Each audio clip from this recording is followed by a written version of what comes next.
Bueno, nada, contacté con Irene hace un mesecillo o así, aprox. Sí, más o menos. Y le dije, oye, hemos visto que tienes un libro muy guay, ¿te apetece venir a contarnos cosas? Y enseguida me dijo, claro, digo, pues estupendo. Así que nada, nos va a contar pues un poco una intro sobre DesignOps. Supongo que estaréis un poquito puestos del tema. Si no habéis comprado el libro, compradlo porque yo me he leído medio libro en 2 días, o sea, literal, y porque no he tenido otros 2 días y no me lo hubiera acabado ya. Y está hiper subrayado, o sea, hay un montón de cosas súper interesantes, sobre todo súper interesantes para que le contéis a vuestros jefes. Y claro, es que al final estas cosas... Venimos a eso. Correcto, a evangelizar. A hablar con los de negocio. Entonces, nada, Irene nos va a hacer una introducción y luego hablaremos un poquito del libro. Y si no lo tenéis, bueno, Irene lo comentará luego, pero que sepáis que lo podéis comprar en Amazon. No está en librerías porque Irene lo ha autoeditado, luego hablaremos también un poquito de eso. Y bueno, lo podéis pedir por Amazon. Y otro día invitamos otra vez a Irene para que nos los firme los que nos Claro. Bueno, Flavia y yo ya nos conocéis. Irene se ha unido a nosotras para ayudarnos a organizar los eventos. A Flavia la podéis encontrar con su handle de Twitter. A mí ni os molestéis porque es que yo X ya es una cosa que no uso. El icono no me llama nada la atención y eso yo no. Me podéis encontrar en LinkedIn o en, no sé, en Threads, por ejemplo, que de momento es bonito. De momento. Yo soy Product Designer en Mindless y Flavia es Freelance Designer. Flavia hace de todo, chicos. Flavia la podéis contratar para lo que sea, porque ella lo hace y lo hace bien. Uniros al Telegram, a las redes. En YouTube dejaremos los vídeos y todo esto. Esta es la web donde vamos publicando los eventos. Es de firma, es poco castaña, se lo estaba comentando antes a ellos. Pero es que nos obligan a hacerlo así, ¿vale? Para luego darnos ventajas y tal, porque que sepáis que hemos pedido swag, ¿vale? Nos llegará para el próximo evento.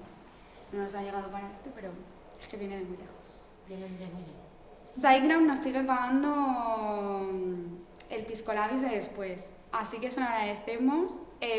Buscamos más colaboradores / patrocinadores que nos proporcionen A, dinero, que sabéis que es muy necesario para organizar eventos, o B, especie, ¿no? Tal cual. Y ULAB siempre nos presta el sitio, así que de momento aquí estamos, pues muy a gusto con ellos. Próximos eventos, pues estamos trabajando en ello, como os decía, Irene se ha unido a nosotras para ayudarnos con todo esto, porque al final, como estábamos comentando antes, pues la verdad es un currazo. Y al final pues necesitamos manos, chicos, no damos abasto con las redes, si alguien nos quiere llevar las redes se las damos también. Estamos un poco out de ese mundo, pero lo intentamos, ¿vale? En YouTube tenéis todas las charlas que ya se colgaron, que hicimos hasta la del otro día. Están todas. Creo que no está, no todavía. No pasa nada. Pero la tuya, está pendiente la tuya por subir y la de la semana pasada. Digo, Pues sí, eso. la del juego. Están todas. Todas las demás están. La de Dani, que le gusta un montón a la gente, está la de Adri también. Y si nos queréis contar algo, pues por favor escanead este código y contadnos cosas, ¿vale? Y cuando digo contadnos algo, también quiere decir que en los feedbacks nos habéis dejado muchas propuestas sobre hacer temas, cosas tipo workshops y cosas así. Y lo queremos hacer, pero es muy complicado poder organizar eso. Entonces, si alguien quiere ayudarnos a organizar temas, workshops, talleres, cualquier cosa, os acogemos. Sois bienvenidos, bienvenidas, bienvenides y todo, ¿vale? Y nada, os dejo con Irene, que yo creo que el tema es muy interesante. Allá vamos a hacerlo un poquito en petit comité, que es como estamos ahora. Entonces que no sea yo hablando... Que no sea yo hablando todo el rato, que siendo poquitos pues es muy fácil también abrir conversaciones sobre esto. Y más estando en remoto, pues apetece, ¿no? El abrir conversaciones un poco sobre diseño. Y lo bueno es que DesignOps ahora veréis que podemos hablar de cualquier cosa prácticamente. No estamos muy centrados en nada en concreto. Bueno, os cuento un poquito sobre mí. Antes de nada, para que me conozcáis, yo soy Irene Beitia. Estudié, como muchos de nosotros en la profesión, Ingeniería de Diseño Industrial y Desarrollo de Producto, que digamos que casi somos el 80% de los que estamos ahora en Diseño de Producto Digital. Luego me di cuenta de que la ingeniería pues, no era exactamente lo mío y dije, me voy a algo muchísimo más abstracto. Hice un año de máster de diseño gráfico, pero me pasé bastante y dije, tengo que volver atrás, algo un poquito más lógico y con más teoría detrás, y me fui al máster de diseño de producto. y ahí es donde descubrí realmente lo que es mi profesión. Y bueno, pues llevo 6 años como diseñadora del producto digital y hace poquito, ahora más o menos aproximadamente 2 años, abrí la comunidad de Designers Foundation y tenemos un canal sobre todo de WhatsApp, podéis escanearlo si queréis y pues comparto bastante información. Me sirve también a mí para aprender mientras comparto y abrimos algunas discusiones también en el grupo de WhatsApp. Y bueno, este es mi pequeño perrito también que me acompaña, trabajo en remoto y me acompaña mucho durante todas las charlas cuando las practico y demás y siempre le tengo por ahí. Entonces, bueno, si lo habéis escaneado, vamos ya a la siguiente.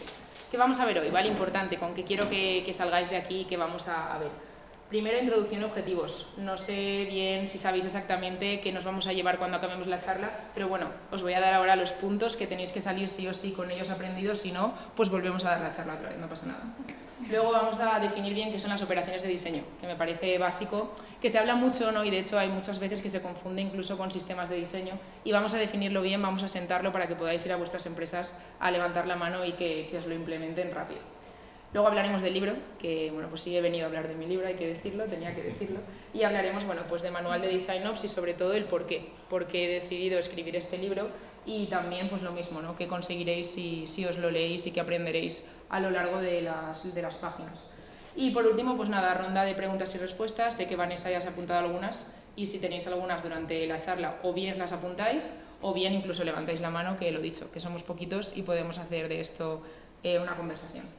Así que vamos allá. Primero de todo, introducción y objetivos, ¿no? Vamos a conocernos un poco, somos menos de los que yo me esperaba, entonces incluso va a ser más fácil el conocernos más. Entonces no sé de dónde venís, ¿hay alguien que venga de marketing o de ventas? No tenemos a nadie de marketing o de ventas. ¿Alguien de desarrollo?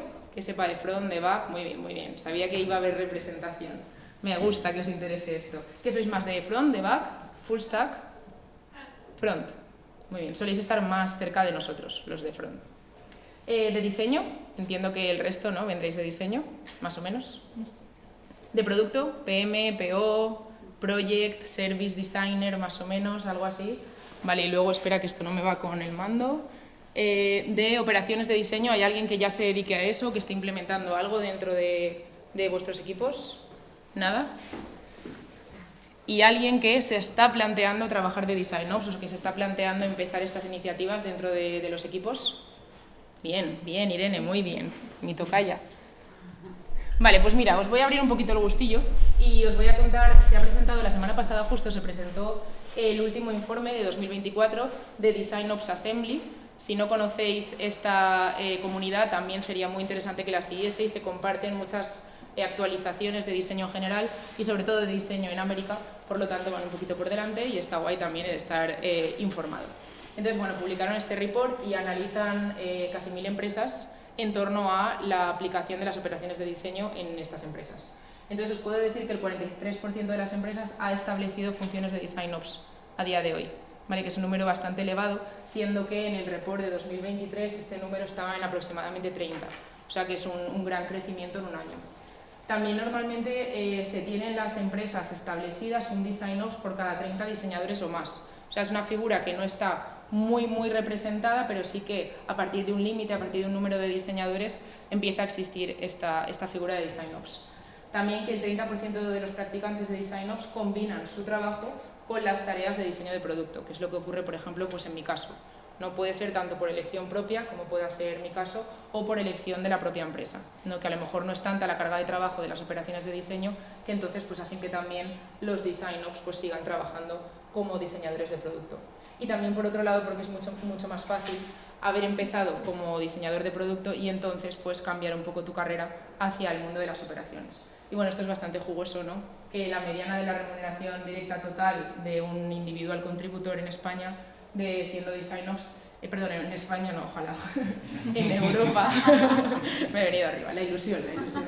En Europa es de, bueno, pues aproximadamente 100.000 euros anuales, que bueno, no está nada mal. Entonces os pregunto, ¿no? ¿A qué esperáis de la pregunta de antes? Ahora os pregunto quién se está planteando de verdad ser DesignOps. Igual ahora pues es un poquito más jugoso.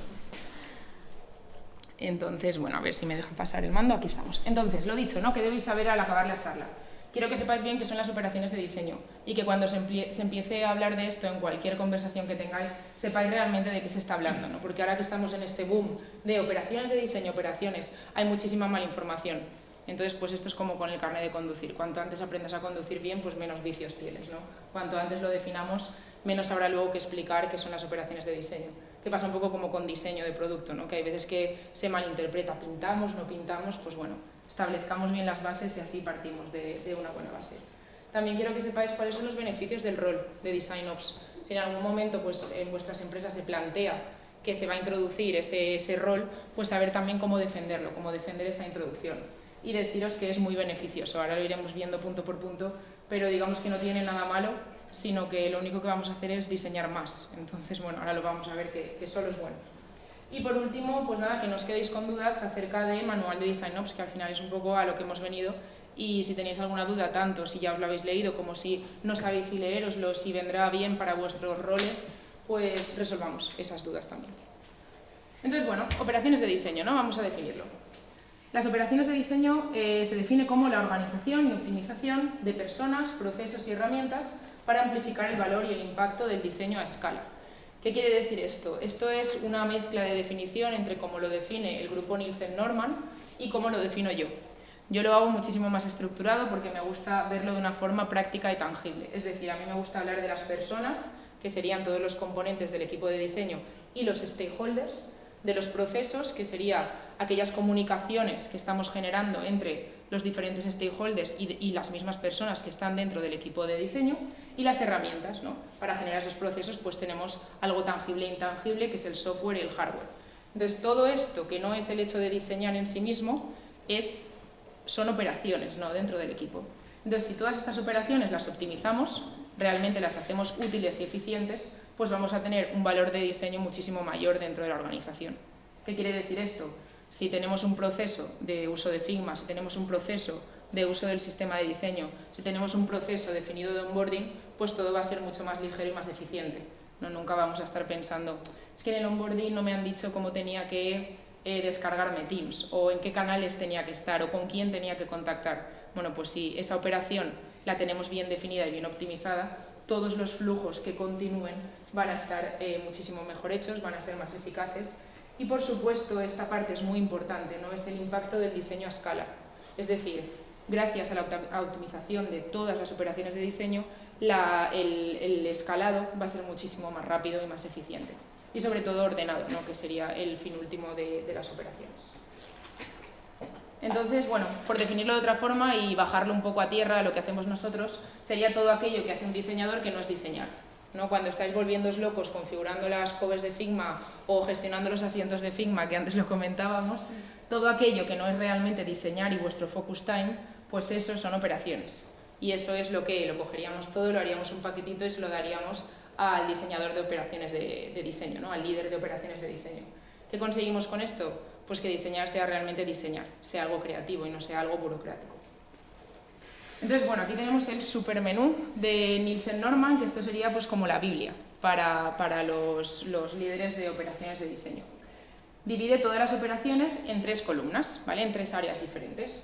Tendríamos el cómo trabajamos juntos, que sería la parte de organización, colaboración y humanización. En el cómo trabajamos juntos sería esa interrelación que hablábamos de las personas, ¿no? Cómo trabajan esas personas conjuntamente. Tenemos una subdivisión dentro de organizar, pues nos vamos a encargar de la estructura organizativa, es decir, quién va a depender de qué, cuántos líderes de squads vamos a tener, cuántos seniors vamos a tener, cuántos middle, cuántos juniors, cuánta gente vamos a tener trainee. Luego también, por supuesto, la definición de funciones. Imaginad que nos encontramos en una agencia, pues qué personas van a estar en tal proyecto, en qué otro proyecto, cuánta gente va a estar colaborando en el sistema de diseño, ¿vale? Organización y estructura de personas. Luego tendríamos la parte de colaboración, rituales, ¿no? ¿Qué reuniones necesitamos para alinearnos no solo dentro del equipo, sino también con el resto de gente de otros equipos, incluso con desarrolladores, con product managers, etcétera, y comunidades de práctica, ¿no? En qué momento realmente hacemos diseño de una forma conjunta. Luego también tendríamos la parte de humanizar, que sería pues la parte de las entrevistas, contratación, la parte del onboarding, del offboarding, que también es muy importante, y el desarrollo profesional de todos nuestros diseñadores. Esto sería la parte de cómo trabajamos juntos. Cuando tenemos todos estos checks, vamos a ver cómo hacemos nuestro trabajo. Dentro de cómo hacemos nuestro trabajo tendríamos la parte de sistematizar, que sería la definición de principios de diseño. ya que hago un paréntesis que hay un error muy grande que cometemos, que es pensar que la misión, visión y valores de la empresa son la misión, visión y valores del equipo de diseño, y no es así. ¿No? En MediaMarkt nuestra misión y visión es ser los mayores vendedores de electrodomésticos. Pues a mí, para el equipo de diseño, eso no sé cómo tangibilizarlo, ¿no?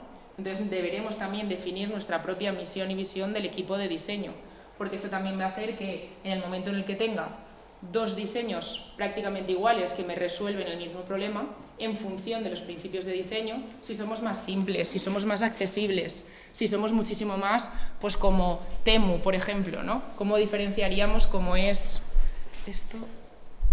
Está cargando. A ver, que a veces se pone... Bueno, por poneros un ejemplo, ¿no? Misión y visión. Por ejemplo, ¿cuál es la diferencia entre Samsung, por ejemplo, y Apple?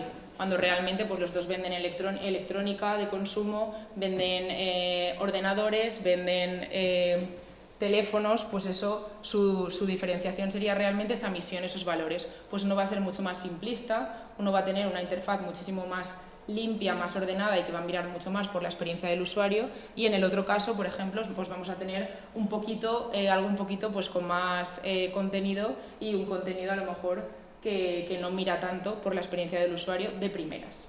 Entonces eso sería también parte de la definición de misión y visión del propio equipo. Y luego también dentro de la parte de sistematización pues tendríamos los procesos de diseño y documentación, ¿no? Cómo se documenta y estandarizar esa parte de documentación, que normalmente es bastante caótico, y el crear unas herramientas coherentes, ¿no? Que no vaya a ser que un squad trabaje con Asana y otro squad trabaje con Jira, que todos trabajemos de la misma forma. Parte también de armonización, que serían los sistemas de diseño, los repositorios de investigación y la gestión de activos digitales. Pues en este caso, por ejemplo, no sé si nos ha pasado el tema de Figma, de gestionar los asientos de Figma, que es horroroso, ¿no? Pues eso también es un trabajo en sí mismo, prácticamente. Entonces, pues bueno, eso también forma parte de las operaciones de diseño y puede quitar mucho tiempo a la parte creativa, a la parte del diseño como tal. Entonces, pues bueno, eso se lo pasaríamos también al líder de operaciones de diseño. Parte de priorización, flujos de trabajo equilibrados, ¿no? Que no tengas a gente que esté trabajando mucho, otra gente que esté trabajando menos, o unos proyectos que requieran mucha carga de trabajo y no tengamos recursos suficientes, ¿no? Que estemos preparados incluso para tener recursos que los podamos mover a esa parte. No sé si... Aquí hay otro, si quieres lo movemos. Es que a mí me pasa ya, mi ordenador lo dejé de traer porque era imposible colocar. Sí, si no podemos cambiar el hub también, igual puede ser eso. Sí, yo tengo otro.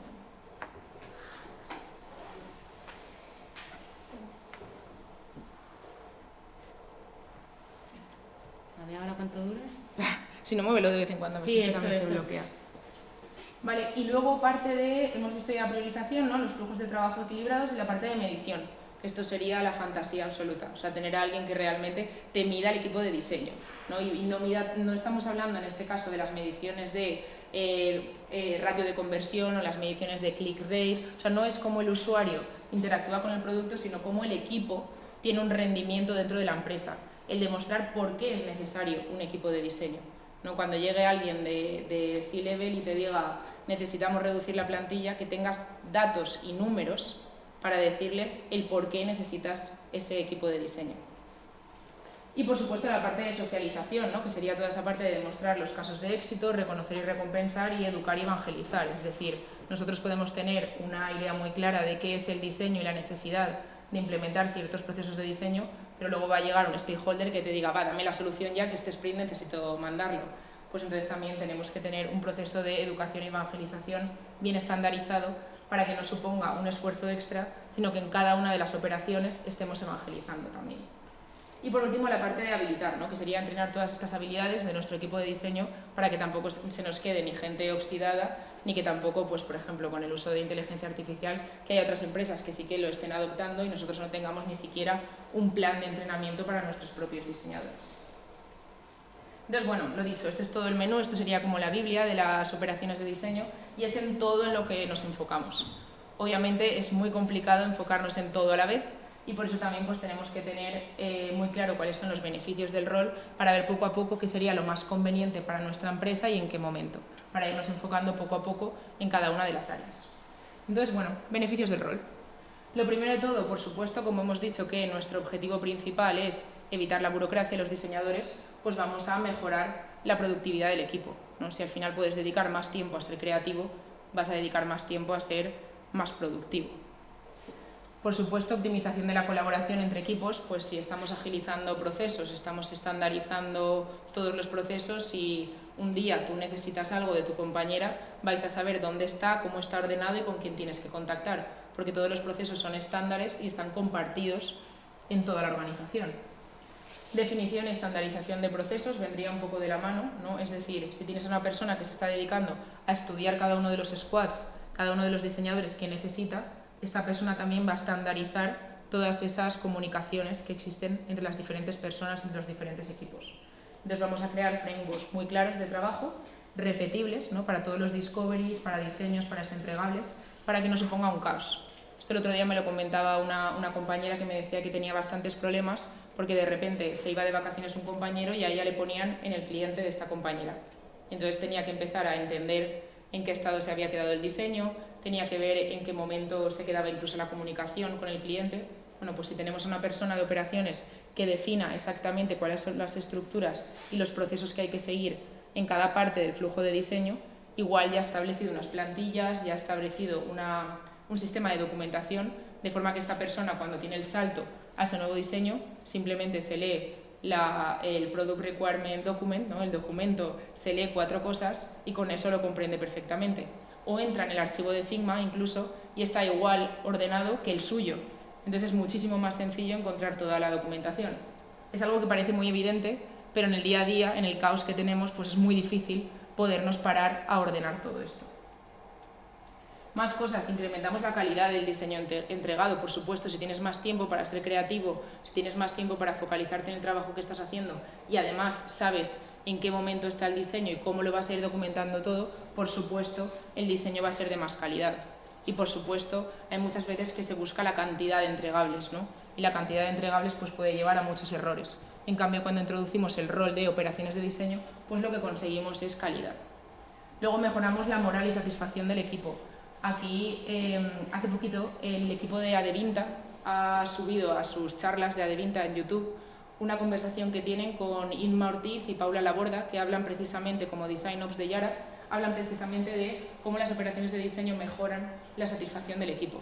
Es decir, si tenemos a alguien que directamente se enfoca en que nosotros tengamos un rendimiento muchísimo mejor, van a también mirar por la parte de humanización, ¿no? Van a mirar por la parte que veíamos en el menú de Nielsen Norman de cómo estamos trabajando, capacitarnos, pensar por nosotros, ver realmente el día de mañana dónde queremos ir, crearnos un career path, presentarnos cursos que queramos hacer. Entonces la moral del equipo en general pues es muchísimo mejor, ¿no? Y también si la satisfacción del equipo es mejor, la performance del equipo es mejor y por supuesto el producto va a ser muchísimo mejor. Y por último, habría 200 más, pero tampoco podemos estar sacando aquí beneficios y beneficios, pero por supuesto facilitaría la medición y el impacto del diseño, ¿no? Es lo que hablábamos. Forma parte de la definición de operaciones de diseño el aumentar el impacto del diseño y la eficiencia de todo el equipo de diseño en general. Entonces, bueno, yo siempre digo que el Design Ops Lead es al equipo de producto como el diseñador de producto a los usuarios. Es decir, igual que vosotros como diseñadores de producto vais a Hotjar o vais a UserZoom o a EnjoyHQ y veis cómo se está comportando el usuario, les hacéis entrevistas, vais analizando cuál es el comportamiento, yo hago lo mismo con los diseñadores. Yo les pregunto, yo hablo con cada uno de ellos, voy viendo cuál es la moral del equipo y entonces propongo mejoras para ellos. Digamos que para mí, como Design Ops, el equipo es mi producto. Entonces, bueno, me pasó cuando empecé a trabajar como Design Ops, que todas estas preguntas se me pasaron por la cabeza a la vez. A mí me dijeron, Irene, ¿vas a ser Design Ops de un equipo de 30 personas? Yo, como siempre, pues digo que sí, porque me encanta decir que sí, y luego me doy cuenta de lo que me han preguntado. Entonces empecé a pensar, pues, ¿es Design Ops algo que solo los grandes equipos de diseño necesitan o también aplica a equipos pequeños? ¿En qué se diferencian las responsabilidades de un Design Ops Manager de las de un líder de diseño? ¿O cómo empiezo a implementar Design Ops en mi equipo? ¿Qué herramientas necesito? ¿O qué cambios inmediatos podría haber si integro Design Ops ahora mismo? Entonces me empecé a hacer preguntas y preguntas y preguntas y pues fui a internet. En ese momento pues ChatGPT tampoco daba mucha luz, entonces lo que hice fue navegar, intentar pues leerme todos los artículos posibles Y en ese momento pues me di cuenta de que no había mucha información, como suele ocurrir. Y que la información que había también pues estaba muy sesgada y sobre todo había información de grandes organizaciones. Puede ser Airbnb, Spotify, etcétera, que oye, muy bien, pero no somos Airbnb ni Spotify ni nada de esto. Entonces me faltaba un poco el saber pues por dónde empezar, ¿no? Realmente el decir, toda esta información está muy bien, existen las operaciones de diseño, se puede optimizar todo, pero ¿qué hago? Necesito hoy hacer algo, lo primero. No puedo de repente decir, he organizado todo, he hablado con todos los stakeholders. Entonces me leí un libro de Dave Malouf, que es muy interesante, digamos que es el precursor de las operaciones de diseño, que te asienta un poco los fundamentos de las operaciones de diseño, pero lo mismo, a gran escala. O sea, sería para estas empresas muy, muy grandes. Y sobre todo empresas que ya tienen operaciones bastante estandarizadas dentro de sus organizaciones. Digamos que parten de una base bastante hecha. Y ahí es cuando pensé pues, que igual lo más interesante sería, pues, conforme voy aprendiendo, pues ir escribiendo. Y es una forma también muy bonita de aprender, porque a la vez que vas transmitiendo tú la información, tienes feedback de la persona que lo va recibiendo y vas aprendiendo sobre ese feedback. Entonces, bueno, o sea, digamos que es un poco la idea del libro que escribí. Surgió un poco de la propia inexperiencia y de la propia necesidad de toda esa información que había ido recabando durante el tiempo, pues tenerlo rápido, alcanzable, de tipo manual, ¿no? Para en cualquier momento poder decir, esto es lo que necesito ahora mismo. Y sobre todo el tener una guía básica, porque sí que es verdad que es muy bueno el tener un ejemplo, el tener una estrella polar al que querer ir, ¿no? El tener esas operaciones de diseño que querer alcanzar, las que tienen en Airbnb, las que tienen en Spotify, pero desgraciadamente no todos somos eso y en algún momento, por algún lado, siempre todos pues empezaremos a optimizar estas operaciones, porque igual ya os habéis dado cuenta de que las operaciones en vuestras empresas existen, porque siempre que haya personas, siempre que haya procesos, siempre que haya herramientas, van a haber operaciones de diseño. El problema es que no están optimizadas. Entonces de ahí es un poco la idea de crear el manual de DesignOps. Es, como dice el subtítulo, una guía básica para iniciarse en las operaciones de diseño y también, bueno, para establecer de alguna forma los fundamentos de las operaciones de diseño y en cualquier momento abrir casi al azar una página y saber que algo seguro puedes hacer para optimizar esas operaciones de diseño en vuestras empresas. Entonces, bueno, por deciros un poco qué aprenderéis en este manual de DesignOps, si os interesara iniciaros un poco en este mundo, no solo para aplicar esas operaciones en vuestras empresas, sino para conocer que existen y en algún momento igual, pues mientras estáis ordenando Confluence o mientras estáis creando un canal, poder hacerlo de una forma optimizada desde el principio, que esté preparada para poder escalar en cualquier momento. Entonces, bueno, lo primero que aprenderéis, por supuesto, es qué son las operaciones de diseño, cómo ha evolucionado el rol y cómo también está evolucionando el rol de DesignOps. Aquí además, este capítulo es uno de los que más me gusta a mí porque te das cuenta de que el rol del diseño sigue y sigue y sigue evolucionando, ¿no? Hace 5 años el decir que eras content o el decir que eras copywriter o el decir que eras solo visual o incluso researcher sonaba muy raro y ahora también es un rol más que puedes tomar dentro del diseño de producto. Entonces, pues bueno, ahora además de UX UI puedes también elegir pues irte a Research, irte a DesignOps y se van abriendo poco a poco más disciplinas. Luego también, ¿qué modelo de distribución sería el indicado para vuestro equipo de diseño? ¿Vale? Dentro de los modelos de organización de DesignOps podemos tener simplemente a un DesignOps que se encargue de todas las operaciones o podemos tener también un DesignOps dentro de cada squad que se dedique de forma específica a las operaciones de su squad. Entonces, en función de la madurez de vuestro equipo de diseño, deberéis tomar un modelo de distribución u otro. También cómo analizar esas herramientas, las personas y los procesos de vuestro equipo de diseño, ¿vale? Esos 3 pilares, aun sabiendo que existen, lo primero que hay que hacer es analizarlos, ¿no? ¿Cuáles son los pain points que tenemos dentro de las personas? ¿No? Igual tenemos un problema también en cuanto a roles o en cuanto hacemos el onboarding, ¿no? A unos les hacemos el onboarding mejor que a otros. Pues todo esto también lo explico, el cómo analizar esa base sobre la que partir. El no ponernos directamente a optimizar cualquier tipo de operación, sino definir bien en qué pilar vamos a centrarnos. También cuál es el ciclo de vida del diseñador y las funciones principales del DesignOps con los miembros del equipo. No sé si sabéis, pero existe un ciclo de vida del diseñador y no es simplemente el onboarding, el crecimiento de la empresa y me voy de la empresa, sino que el ciclo de vida del diseñador empieza cuando me doy cuenta que necesito un diseñador. Y eso parece que no, pero nadie se para a pensarlo. ¿no? Siempre llega la oferta hasta de LinkedIn que ves que dice necesitamos UX UI. Y igual tiene el mismo salario el junior, el middle o el senior, o incluso a mitad de la entrevista te das cuenta de que están buscando a un diseñador de sistemas de diseño. Entonces, bueno, pues el darse cuenta de qué tipo de necesidad tienes y empezar a preparar todos los procesos para realmente hacer un onboarding específico de esa persona, pues es fundamental. Incluso también la parte del offboarding, ¿no? Cuando se va alguien de la empresa, está dejando unos archivos, está dejando un vacío y está dejando también una oportunidad para ver qué necesidad se ha creado. Entonces es un círculo que hay que conocerlo y optimizarlo desde el primer momento. Luego tenemos también un apartado, esto no sería capítulo por capítulo, hay 14 capítulos, pero también está durante todo el libro, vais a ver que vais a poder analizar cuál es el nivel de madurez de vuestro equipo y el estado al que aspirar conociendo los principios del equipo de diseño.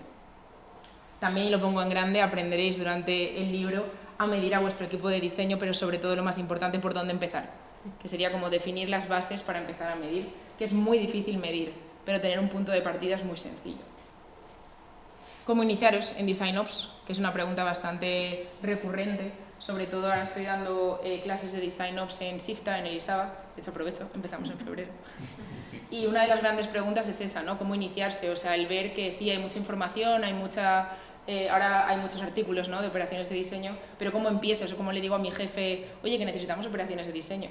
Pues también lo vemos durante el libro y vemos también distintas técnicas, ¿no?, en función de si eres freelance, si estáis trabajando en una agencia o si estáis trabajando en una empresa con un producto in-house, pues realmente las estrategias son diferentes y tenéis un ejemplo específico para cada uno de los casos. También aprenderéis a poner en práctica las operaciones de diseño desde el primer día, tanto si os han aprobado esas operaciones de diseño como si no. Y por supuesto, que a mí me parece fundamental, ¿no?, pues plantillas, herramientas y muchos workshops para poder empezar a día de hoy, que sea algo bastante práctico y tangible, que por eso lo he llamado manual. Entonces, bueno, como me dijo un compañero, cuando me leí el libro de DesignOps es como cuando la niña ve el armario de Narnia, ¿no?, que abre, pasa el armario y dice, todo esto que yo sabía que existía, yo me lo imaginaba, yo tal, pero ahora por fin se hace tangible. Pues es un poco una analogía con la que me quedé. Y nada, vamos a hablar, si queréis, ahora del manual de DesignOps. Sé que has preparado algunas preguntas, Vanessa, y pues vamos allá, y si tenéis dudas en general, pues las hablamos. Si alguien tiene preguntas, proceded y yo lo voy a... ¿Vale? ¿Tiene preguntas? Empieza tú. Luego te sigo. Vale, no, yo me voy a preparar preguntas más que sobre el libro, o sea, por si nadie tenía preguntas, me parece muy raro. Pero yo me había preparado preguntas más que sobre el libro también porque Irene nos contara, pues, como lo interno, ¿no?, de escribir un libro, por qué escribo un libro de DesignOps, que, bueno, ya nos lo ha contado, pero esa era como mi inquietud principal, ¿no?, decir, oye, como tú dices, esto está genial, de esto ya hemos hablado, ¿por qué decido escribir un libro, no? Y luego dentro de eso, a mí hay una cuestión muy importante que es ¿cuál es el objetivo del libro? Es decir, tú, como autora del libro, ¿qué esperas que suceda en alguien que se lo lee? O sea, ¿cuál es el objetivo que tú tienes respecto del lector? Vale, muy buenas preguntas. La primera, sí, más o menos la he respondido, lo de por qué escribí un libro. Yo soy una persona muy inquieta, en general. O sea, me cuesta muchísimo incluso ver una película.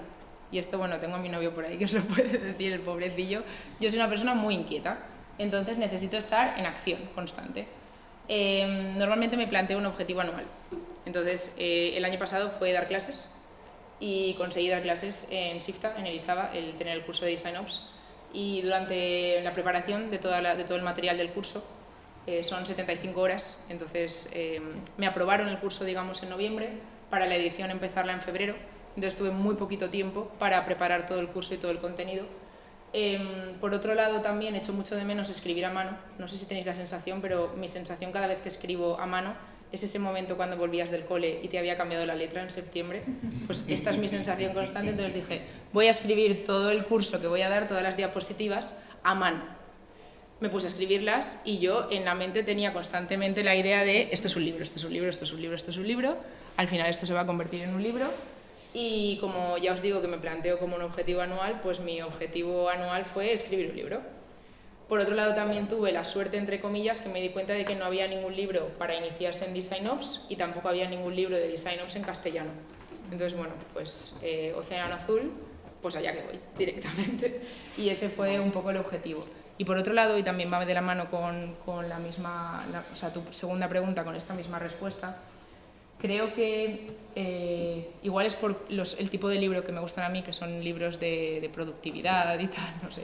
Igual estoy un poco obsesionada con el no estar quieta, pero me gustan mucho los libros que realmente los puedes aplicar desde hoy mismo. Entonces pensé que por qué no un libro que realmente te diese pasos y pautas para poder empezar desde hoy a aplicar esas operaciones de diseño, porque sé que es muy difícil también conseguir que las empresas te aprueben ese rol. Entonces, pues bueno, por eso es algo bastante práctico y es el objetivo último que persigo.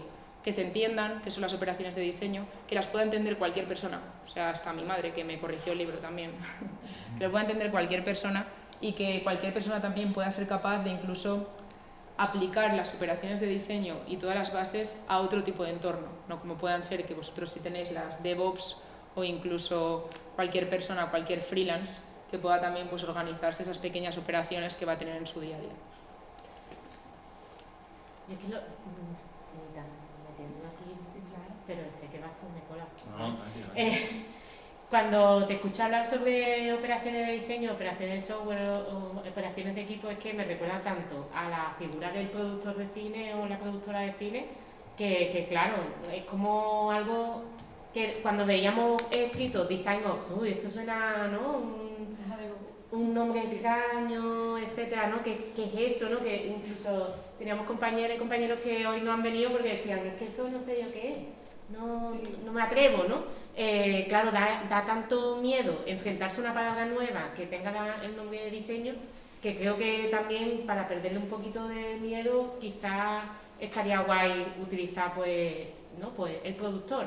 Claro que muchas veces el problema está que no se sabe muy bien qué es un productor, pero bueno, en fin. Así que sí, pero vamos, que me parece a mí que es un rol súper importante. Sí, al final es que, o sea, volviendo un poco a lo del menú que veíamos antes, si bajamos a tierra, que es cada una de las cosas, todo el mundo tiene operaciones de diseño en la empresa. Exacto. O sea, no puedes tener una empresa sin operaciones.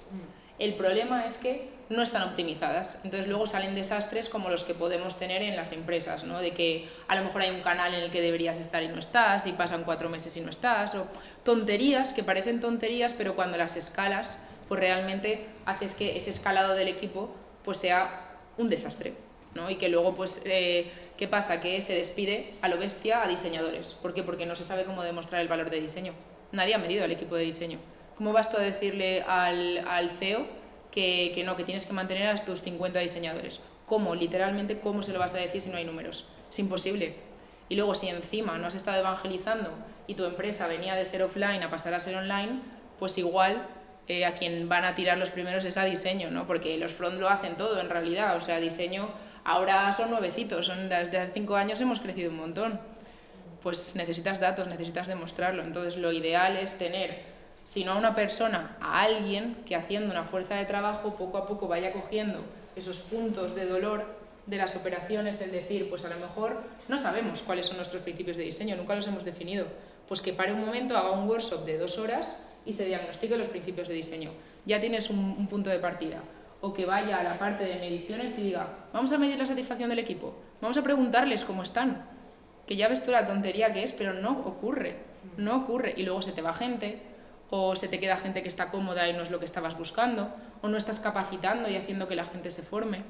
Entonces, es algo que, bueno, pues lo que decíamos un poco del armario, de Narnia, ¿no? Que cuando realmente ves que tiene nombre, dices, o sea, es que lo necesito que se optimice. Ahora, es verdad que es muy difícil el convencer, el introducir a una figura. Por eso también, pues bueno, dentro del libro tenéis distintas formas de ir introduciendo estas operaciones sin la necesidad de crear un rol específico. Dani, y después... ¿Sigo yo? Vale. Sí. Dentro del libro hay una citación que haces a Christopher, no sé, un premio Nobel. De Economía. ¿No? Con el tema de las habilidades empáticas y creativas y tal, bueno, que das a entender un poco que el día de mañana las soft skills van a ser más relevantes que las hard skills. Entonces, cuando se habla de plantearte el hecho de cambiarte a DesignOps, se pone mucho el hecho de no solamente saber cómo funciona, cómo hacer un producto siendo diseñador o diseñadora, sino también el hecho de cómo tú te desenvuelves con los stakeholders, con diferentes personas o actores dentro de lo que es los términos para hacer un producto.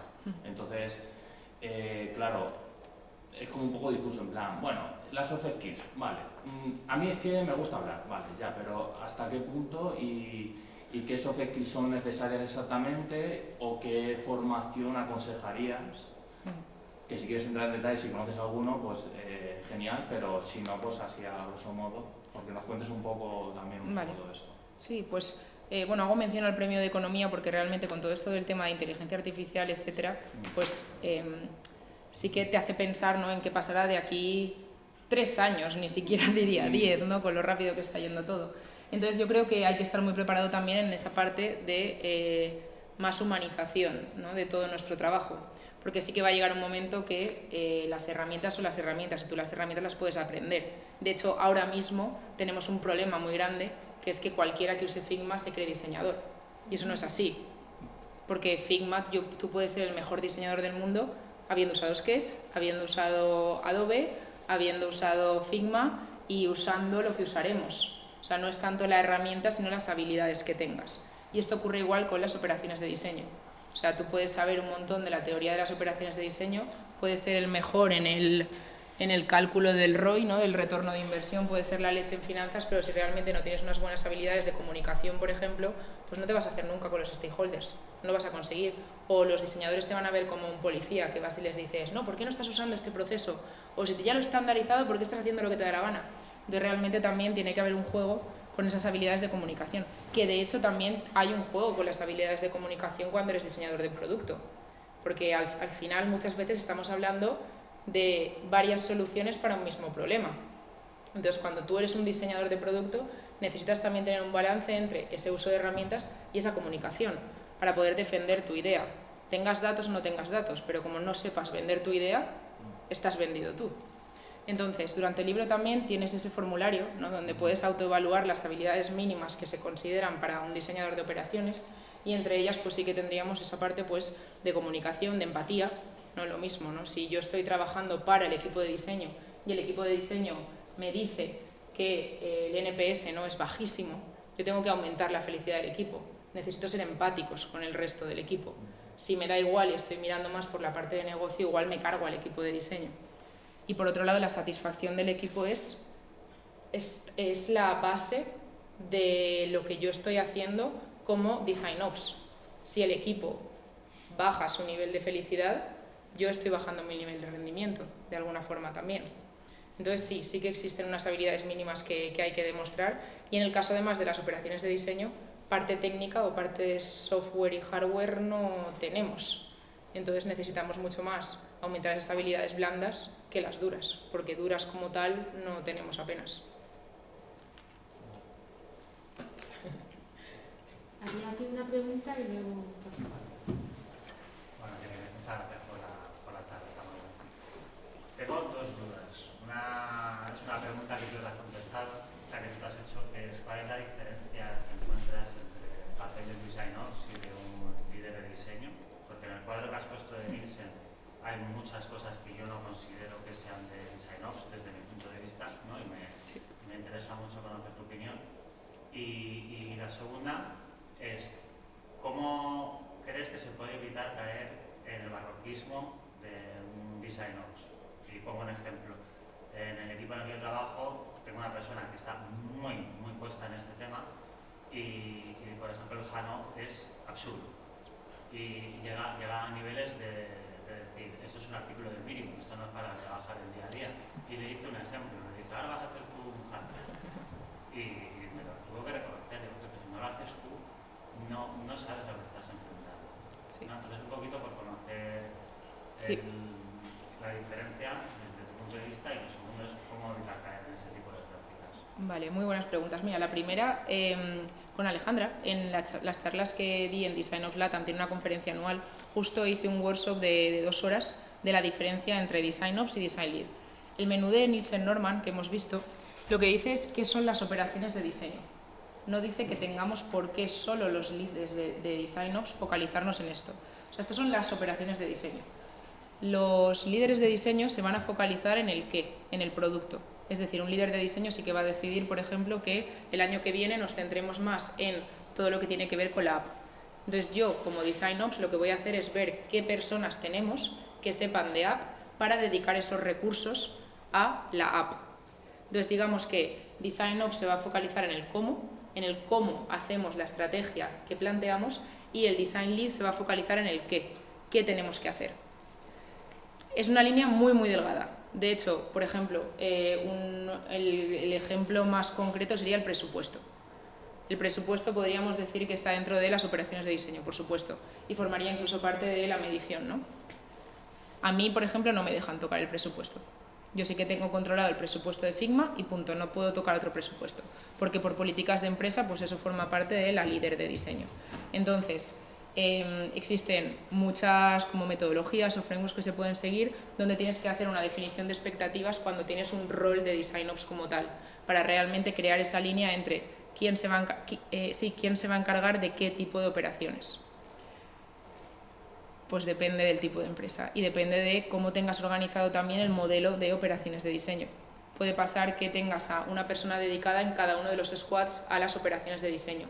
Pues si tienes ese tipo de estructura, ¿no?, dispersa o de estructura distribuida, no vas realmente a trabajar en todas las operaciones y el líder de diseño se va a tener que seguir haciendo cargo de todas las operaciones, que sería el modelo más habitual. De hecho, hay un modelo que se llama generalista, que hay una figura de DesignOps que hace todas las operaciones de los diferentes squads.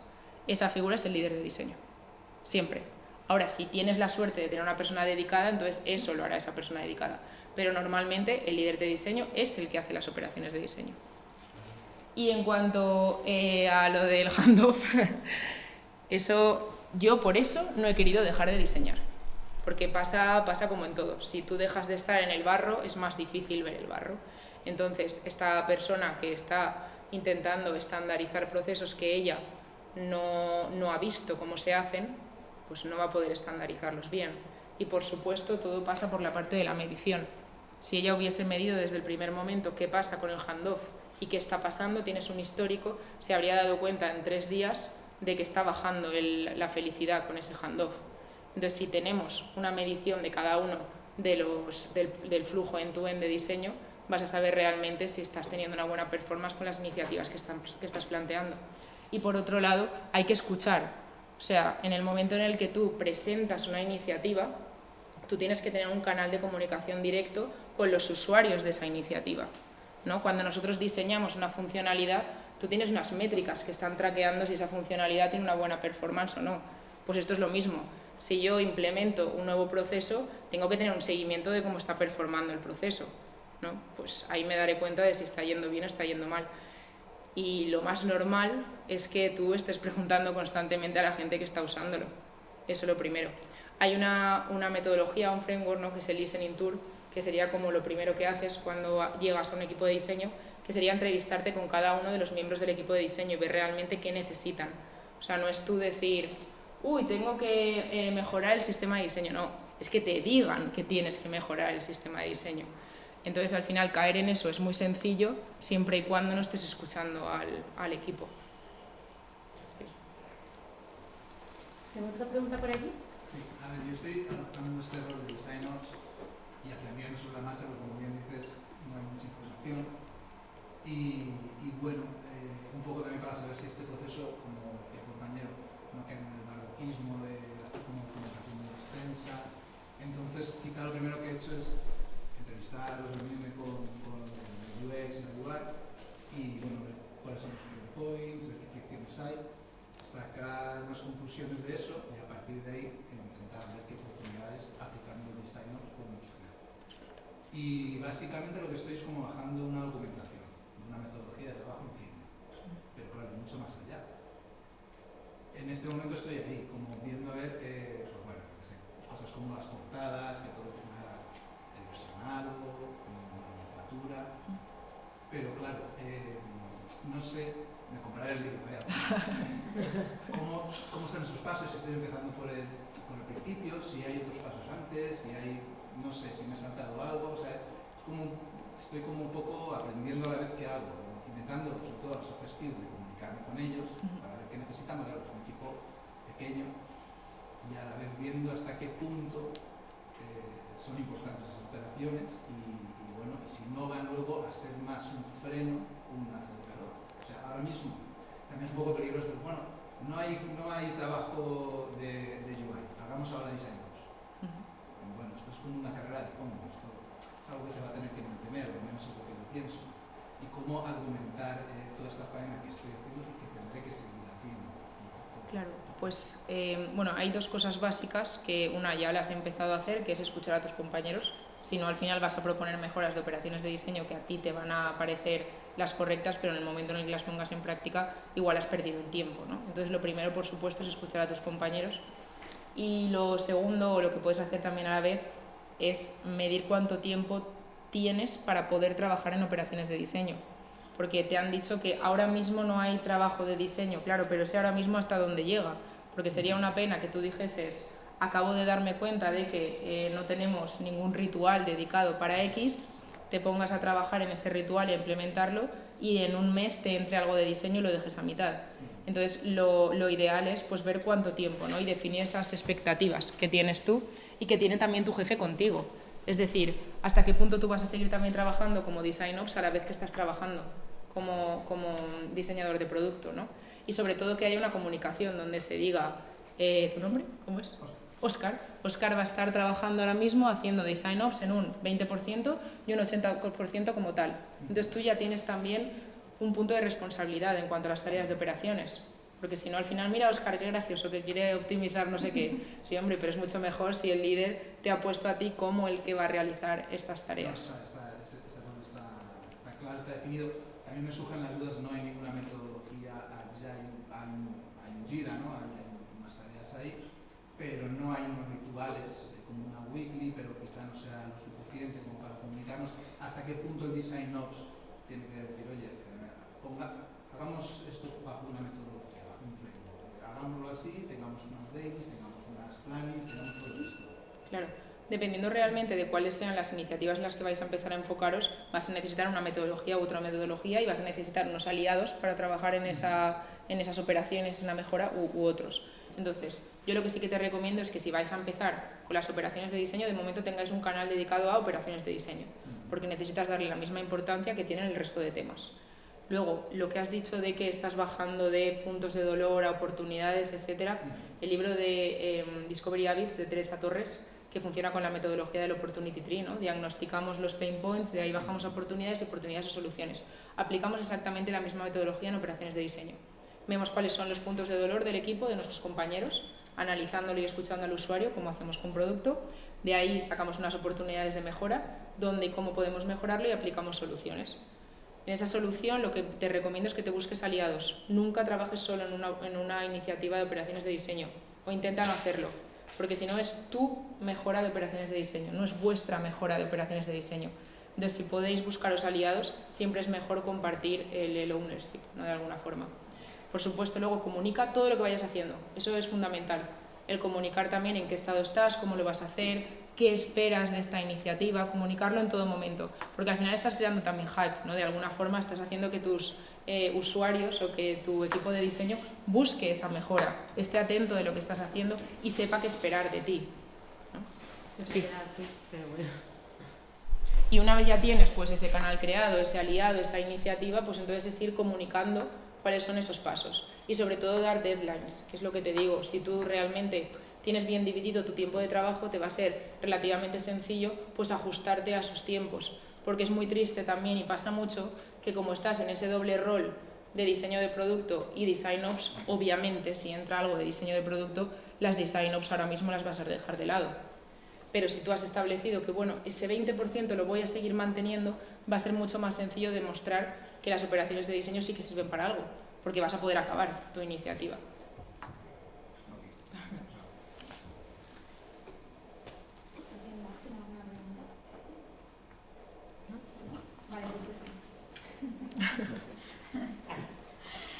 Tengo otras dos preguntas. La primera, ¿cuál es el capítulo del libro que crees que es más importante? Y la segunda es, ¿por qué has decidido autoeditarlo? Esto ya es Sí, un poco otro sí, tema, sí. pero me parece Tengo también respuestas. importante. Vale. El capítulo más importante depende realmente del estado en el que estéis. O sea, porque no es lo mismo, por ejemplo, el capítulo más importante para alguien que es freelance, por ejemplo, o alguien que ya está trabajando con las operaciones de diseño, que ya sabe lo que es. Para mí, en concreto, el más importante es las habilidades mínimas del diseñador de operaciones de diseño. Porque parece una tontería, pero cuando te lanzas a ser algo, ¿no?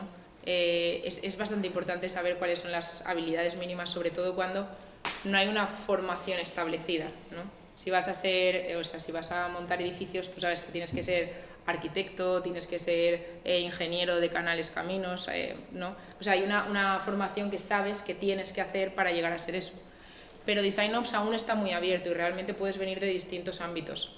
De hecho, hay mucha gente que viene de la psicología, hay gente que viene más de desarrollo, product manager, hay gente que viene de recursos humanos, o sea, hay muchos perfiles diferentes. Pero es verdad que todos tienen en común lo que hablábamos de las habilidades blandas.